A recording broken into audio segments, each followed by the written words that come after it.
12 जून 2025 को जो air India का फ्लाइट है वो दुर्घटनाग्रस्त हुई थी, उसको लेकर एक बड़ी खबर सामने आ गई। वो अपडेट परेशान करने वाली है और जिनके घर के लोगों की हत्याएं हुई हैं, हत्याएं कहेंगे, जी हाँ, मृत्यु नहीं, हत्याएं हुई हैं, उनको अफसोस जताना पड़ेगा। एक खबर हम आपको बताते हैं कि दरअसल ब्लैक बॉक्स अहमदाबाद से क्या अमेरिका गए, इस बात को लेकर हम बात करेंगे। लेकिन उसके बाद एक ऐसा टॉपिक है जिसे सुनकर आपके भी रोंगटे खड़े हो जाएंगे। जी हाँ, पूरे मामले में आगे बढ़ते हैं और एक परत है। जी हाँ, इस पूरे मामले में एक और परत है और वह है डेटा उपकरण ब्लैक बॉक्स की हैंडलिंग को लेकर। जी हाँ, इसकी हैंडलिंग को लेकर बड़ी बात सामने आ रही है। शुरुआत में जब घटना घटी तो डीजीसीए और एएआईबी की ओर से स्पष्ट संकेत मिला कि फ्लाइट डेटा रिकॉर्डर और कॉकपिट वॉइस रिकॉर्डर यानी ब्लैक बॉक्स को अमेरिका भेजा जाएगा जांच के लिए। लेकिन जब सोशल मीडिया पर सवाल उठे तब पायलट यूनियनों और एविएशन कम्युनिटी में यह चर्चा तेज हुई कि क्यों एक भारतीय विमान का ब्लैक बॉक्स विदेशी कंपनी या संस्था को सौंपा जा रहा है। तब अचानक बयान बदला गया। सरकारी एजेंसियों ने कहा नहीं, जांच दिल्ली में ही होगी। लेकिन यहाँ एक चौंकाने वाली बात है कि 12 जून को हादसा हुआ और 24 जून तक ये ब्लैक बॉक्स अहमदाबाद एयरपोर्ट पर ही पड़ा रहा। यानी कि इतने दिनों तक ये क्या कर रहा था? बहुत सारे लोग सवाल खड़े करेंगे कि दरअसल जो ब्लैक बॉक्स था उसका जो दूसरा पार्ट था वो 16 तारीख को प्राप्त हुआ। लेकिन 16 तारीख को प्राप्त होने के बाद 17, 18, 19, 20, 21, 22 पूरे 6-7 दिन क्या कर रहा था? जबकि सबको पता है कि अहमदाबाद, जी हाँ, अहमदाबाद में डेटा रिकवरी की कोई तकनीकी सुविधा नहीं है। तो फिर सवाल उठ रहे हैं 12 दिन तक ये उपकरण अहमदाबाद में क्या कर रहे थे? अगर दिल्ली जांच के लिए तय हो चुका था तो उतने दिनों तक उसे वहां रोका क्यों गया और रखा क्यों गया? अब बात यहां और गंभीर हो जाती है जब एविएशन सूत्र और विशेष रूप से एक फ्लाइंग बीट नामक यूट्यूब चैनल जिसे एक सीनियर पायलट चलाते हैं, उन्होंने दावा किया कि शायद ब्लैक बॉक्स अमेरिका भेजे गए थे और वहां उनका रिकन्फर्मेशन या डेटा सेटिंग की गई। रिपोर्ट्स, जी हाँ, ये सिर्फ दावा है, लेकिन अगर यह सही है तो फिर मामला सिर्फ हादसे की जांच तक सच नहीं है, सच को छिपाने की कोशिश का बन जाता है। क्या ब्लैक बॉक्स में मौजूद मूल ऑडियो डेटा से छेड़छाड़ की गई? क्या संवादों की टोन, शब्द और समय रेखा को एडिट किया गया? क्योंकि याद रखिए, एएआईबी की रिपोर्ट में सिर्फ इतना लिखा है कि एक पायलट ने पूछा और दूसरे ने जवाब दिया। लेकिन यूनाइटेड स्टेट मीडिया यानी अमेरिका की मीडिया ने पूरे संवाद की टोन, इमोशन और रिएक्शन तक डिकोड कर दिए। अगर ब्लैक बॉक्स इंडिया में ही था तो ये डिटेल अमेरिका कैसे गई? इसलिए अब सवाल सिर्फ इतना नहीं कि इंजन कैसे बंद हुए, अब सवाल यह है कि ब्लैक बॉक्स में असली सच्चाई सामने आने दी जाएगी या नहीं। 12 जून 2025 को एयर इंडिया की फ्लाइट A171 अहमदाबाद से लंदन की उड़ान पर थी और एक सामान्य सी दोपहर एक अनुभवी क्रू और 235 यात्रियों को लेकर विमान ने रनवे छोड़ा। लेकिन महज 8 मिनट बाद कुछ ऐसा हुआ जिसने सिर्फ यात्रियों की जान खतरे में नहीं डाली, बल्कि एक बार फिर एयरक्राफ्ट डिजाइन, हैकिंग थ्योरी और इंटरनेशनल मीडिया नैरेटिव पर बड़े सवाल खड़े कर दिए। तकनीकी रूप से सब कुछ सामान्य था। विमान take off, roll, rotation, gear up, climb सब स्टेबल था। लेकिन यूटीसी 8:42 पर कुछ ऐसा हुआ जिसे सामान्य नहीं कहा जा सकता। एयरक्राफ्ट के दोनों फ्यूल कट ऑफ स्विच एक सेकंड में के अंतर में अचानक बंद हो जाते हैं। दोनों इंजन बंद। अब विमान हवा में था लेकिन पावरलेस। जी हाँ, अब यहां से कहानी उस मोड़ पर जाती है जहां पूरा नैरेटिव शक के घेरे में है। कॉकपिट वॉइस रिकॉर्डर यानी सीवीआर में साफ साफ रिकॉर्ड हुआ है कि एक पायलट ने दूसरे से पूछा why did you cut off, और जवाब आया आई डिडंट, यानी किसी ने जानबूझकर इंजन बंद नहीं किया।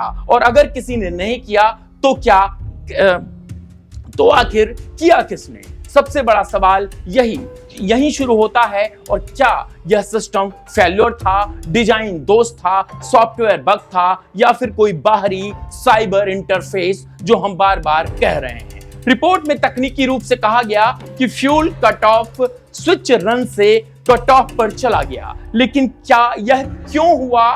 क्या इसका कोई स्पष्ट कारण है? नहीं, कोई स्पष्ट कारण नहीं है। दोनों इंजनों में से कोई मैकेनिकल फेल्योर नहीं था। ईंधन उपलब्ध थे और फ्लो प्रेशर सामान्य गतिविधि पर काम कर रहे थे। और अगर मैकेनिकल फेल्योर नहीं था, ईंधन उपलब्ध था, फ्लो प्रेशर सामान्य यानी सब कुछ सामान्य था, लेकिन इंजन खुद बंद हो गए, इसका एक ही मतलब साफ है, हो सकता है या तो स्विच गलती से दब गया या फिर सिस्टम ने खुद कर दिया। लेकिन स्विच को दबाना इतना आसान नहीं होता, क्योंकि उसे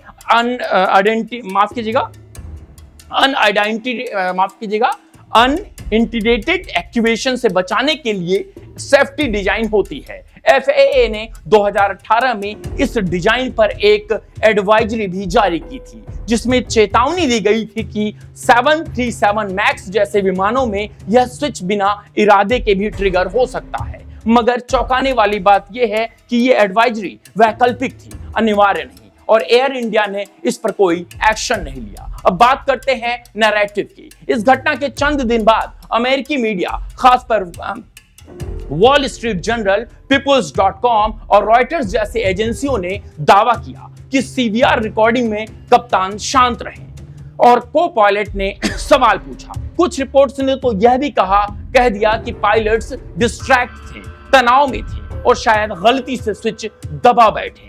अब सवाल यह है कि जब AAIB की रिपोर्ट में कहीं नहीं लिखा है कि कप्तान शांत थे और ना यह बताया गया कि संवाद किसने बोला, तो अमेरिकी मीडिया के पास यह डिटेल कैसे पहुंची? CVR सार्वजनिक नहीं हुआ, ना ही ब्लैक बॉक्स डेटा लीक किया गया। फिर ये कथित संवाद वो भी टोन और साइलेंस साथ कहां से आया? क्या यह बोइंग और FAA की ओर से किया गया एक सोचा समझा मीडिया लीक था, जिसने पहले से ही एक नैरेटिव सेट कर दिया और बताया कि क्या ये प्लेबुक 737 था? जी हां, हम आपको बता दें कि यह एक नैरेटिव सेट करने दिया गया।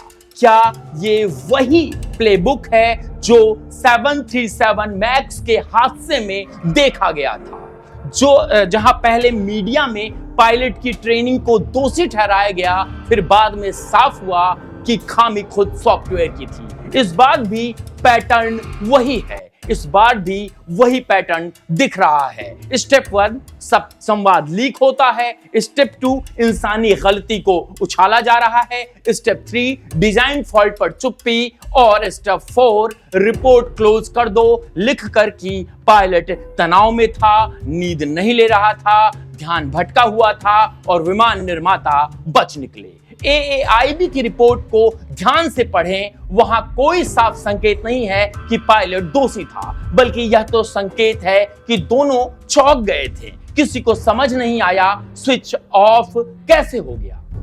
लेकिन अमेरिकी मीडिया इतनी डिटेलिंग क्यों है, यह सवाल बनता है।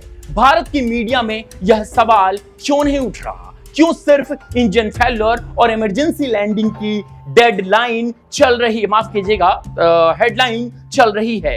क्यों ये कोई नहीं पूछ रहा है कि अगर दोनों पायलटों ने इंजन बंद नहीं किया और विमान में कोई मैकेनिकल खराबी नहीं थी, तो फिर इंजन कैसे बंद हुए? क्या यह कोई ट्रायल रन था या किसी साइबर सैबोटेज की टेस्टिंग?